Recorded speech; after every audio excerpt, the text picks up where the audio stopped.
لومړي وار دومره ستره کارنامه ټولو افغانانو ته دې مبارک وي. واقعا د خوشحالۍ شېبې دي، ډېر خوند یې وکړ، ټول افغانان خوشحاله دي. دا کپ نه دی، دا واقعا د اعزاز او د ویاړ ځای ده.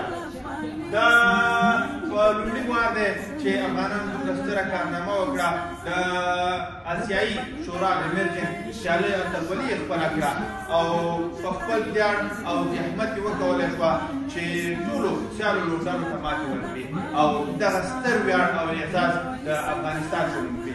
ټولو افغانانو ته دې مبارک وي او د افغانستان د لا بریاو او اتلولیو په هیله. مننه. د بربنډې نړۍ شال افغانستان د تاریخ د زلمي کال افغانستان جهاد پال افغانستان د میرویس او د ابدال افغانستان د تاریخ د زلمي کال افغانستان